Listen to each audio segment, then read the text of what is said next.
Hi, my name's Hubbard. I'm a glass blower. I'm 32 years old. I've been doing this for a living since August 3rd, 2005. But first time I ever blew glass, I was 16 years old. My buddy Jerry Kelly's basement. He's my first mentor and inspiration in glass. His little sister worked for him, and the first thing I said was, "Wow, these pipes are really cool." You know, it's like, "Wow, you work for your brother? He pays you to do this?" And she's like, "Yeah." I was like, "Well, what do you get?" She's like, "Oh, I get 10 to 12 bucks for these spoons that I'm making." And I was like, "Wow, that's great. That's awesome. How many of these do you make? You got a whole pile of spoons here." She's like, "I make, like 7 or 8 an hour." I'm like, "So you're telling me you make 60 to 70 bucks an hour just doing this?" She was like, "Yeah." I was like, "Oh, dang."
First time I blew glass, it was pretty fun. I was like, this is good. I can make some side money and do something fun.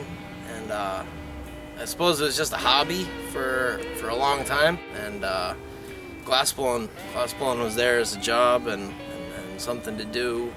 And I was really into it, so I just kind of had to pedal to the metal, I guess, and work really hard, you know. And at first it was really difficult.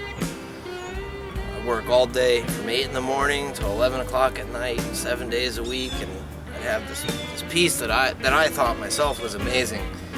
And I go to try to sell it, you know, like, oh man, I worked all day. I think this is definitely worth like $100, you know. And then I go to a store and have my little case full of pieces, and I try to sell it. And, you know, the guy would offer me $35, and I'd have to take it. There was nothing else I could do because I needed the money. I was poor and I was down and out.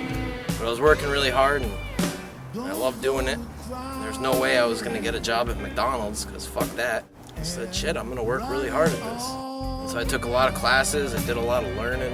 Learned as much as I could, you know. I'd go research on the internet, libraries, ask everybody I knew if they knew any glassblowers that could give me some information and help and tips.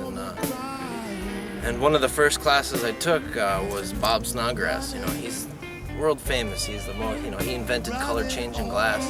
And I learned a lot in that class. I learned a lot about heat base and a lot about the scientific element behind this art. It's scientific glass. It's not traditional soft glass, which is what most people think of when they think of glass blowing. They think of these big crucibles with these 6-foot steel blow tubes, and that's soft glass blowing, and this is Pyrex, this is hard glass. Throughout history it was only used for science apparatus, and, you know, lately it's been cookware and baking dishes.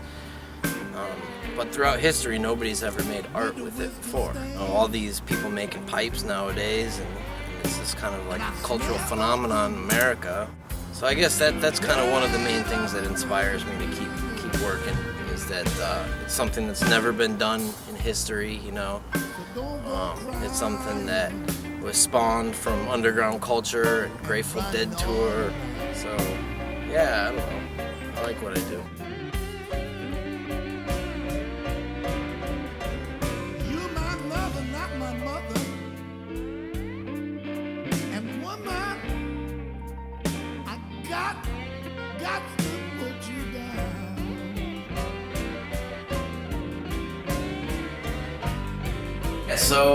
So when I first started working with Mike, he asked me if I liked doing what I do. That was kind of a no-brainer. I said, yeah, man, I love doing what I do. I would do this for free. This is something I'm proud to be a part of, and I love doing it.